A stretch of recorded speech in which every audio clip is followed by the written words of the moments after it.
Audio clip number 34۔ انشاءاللہ عز و جل اس میں آپ قرآن پاک کی سورہ بقرہ کی آیت نمبر 99 سے لے کر 101 تک کی تلاوت، ترجمہ اور تفسیر صراط الجنان سنیں گے۔ بسم اللہ الرحمن الرحیم۔ ترجمہ: اللہ کے نام سے شروع جو نہایت مہربان رحمت والا ہے۔ وَلَقَدْ أَنزَلْنَا إِلَيْكَ آيَاتٍ بَيِّنَاتٍ وَمَا يَكْفُرُ بِهَا إِلَّا الْفَاسِقُونَ۔ ترجمہ: اور بے شک ہم نے تمہاری طرف روشن آیتیں نازل کی اور ان کا انکار صرف نافرمان ہی کرتے ہیں۔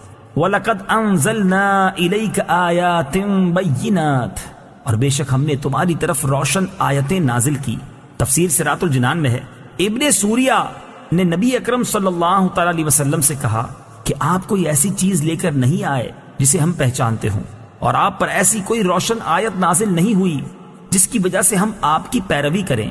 اللہ تعالیٰ نے اس کا رد کرتے ہوئے ارشاد فرمایا کہ اے حبیب صلی اللہ تعالی علیہ وآلہ وسلم، ہم نے آپ کی طرف روشن آیتیں نازل فرمائی ہیں جن میں حلال، حرام اور حدود وغیرہ کے احکام واضح اور تفصیل سے بیان کیے گئے ہیں، اور ان آیتوں کا انکار وہی کرتا ہے جو ہمارے احکامات کی اطاعت نہیں کرتا۔ یاد رہے کہ یہاں فاسقوں سے مراد کافر اور منافق ہیں۔ أَوَكُلَّمَا عَاهَدُوا عَهْدًا نَبَذَهُ فَرِيقٌ مِّنْهُمْ بَلْ أَكْثَرُهُمْ لَا يُؤْمِنُونَ۔ ترجمہ: اور جب کبھی انہوں نے کوئی عہد کیا تو ان میں سے ایک گروہ نے اس عہد کو پھینک دیا، بلکہ ان میں سے اکثر مانتے ہی نہیں۔ عاہدوا عہدن، انہوں نے عہد کیا۔ حضرت عبداللہ ابن عباس رضی اللہ تعالی عنہما فرماتے ہیں، جب حضور پر نور صلی اللہ تعالی علیہ وسلم نے یہودیوں کو اللہ تعالیٰ کے وہ عہد یاد دلائے جو حضور اقدس صلی اللہ تعالی علیہ وسلم پر ایمان لانے کے متعلق تھے، تو مالک بن سیف نے کہا، خدا کی قسم آپ کے بارے میں ہم سے کوئی عہد نہیں لیا گیا۔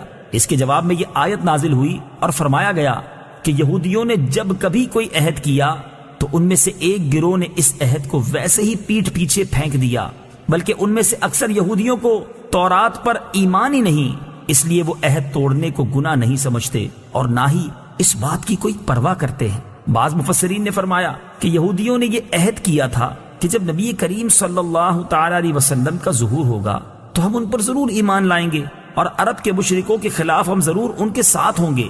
لیکن جب حضور اقدس صلی اللہ تعالی علیہ وآلہ وسلم نے اپنی نبوت کا اعلان فرمایا تو یہودیوں نے آپ صلی اللہ تعالی علیہ وآلہ وسلم پر ایمان لانے کی بجائے انکار کر دیا۔ اس پر یہ آیت نازل ہوئی۔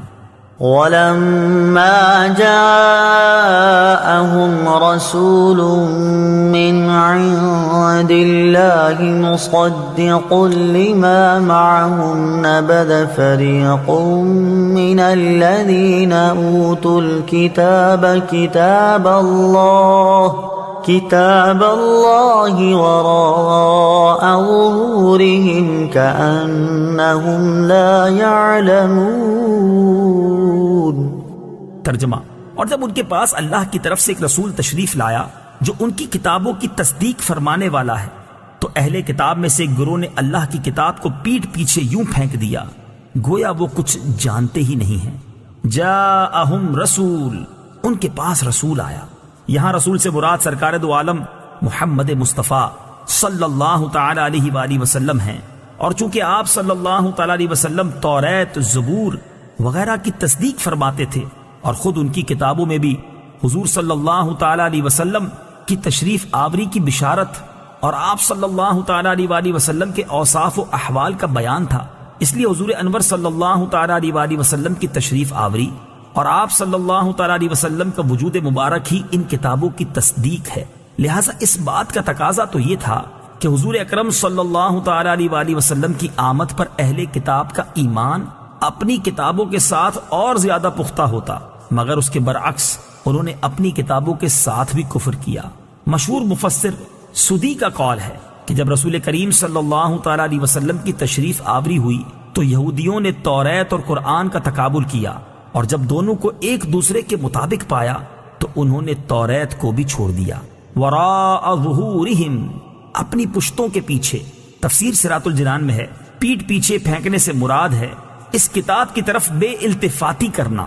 حضرت سفیان بن عیینہ رضی اللہ تعالی عنہ کا فرمان ہے کہ یہودیوں نے توریت کو ریشمی غلافوں میں سونے چاندی کے ساتھ مزین کر کے رکھ لیا اور اس کے احکام کو نہ مانا۔ قرآن مجید سے متعلق مسلمانوں کی حالت زار، اس سے معلوم ہوا کہ اللہ تعالیٰ کی کتاب پر عمل نہ کرنا اسے پیٹھ پیچھے پھینکنے کے مترادف ہے، اگرچہ اسے روز پڑھے اور اچھے کپڑوں میں لپیٹ کر رکھے، جیسے یہودی توریت کی بہت تعظیم کرتے تھے، مگر حضور پرنور صلی اللہ تعالی علیہ وسلم پر ایمان نہ لائے تو اس پر عمل نہ کیا گیا، گویا اسے پسے پشت ڈال دیا۔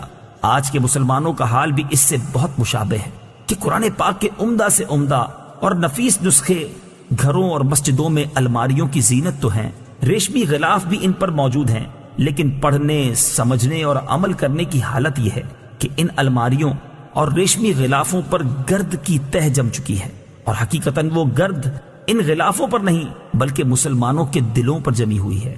آج کہاں ہے وہ مسلمان جنہیں قرآن کے حلال و حرام کا علم ہو، جنہیں اسلامی اخلاق کا پتہ ہو، جن کے دل اللہ تعالیٰ کی آیات سن کر ڈر جاتے ہوں اور ان کے اعضاء اللہ تعالیٰ کے خوف سے کانپ اٹھتے ہوں، جن کے دل و دماغ پر قرآن کے انوار چھائے ہوئے ہوں۔ افسوس، وہ معزز تھے زمانے میں مسلمان ہو کر، ہم خوار ہوئے تارک قرآن ہو کر۔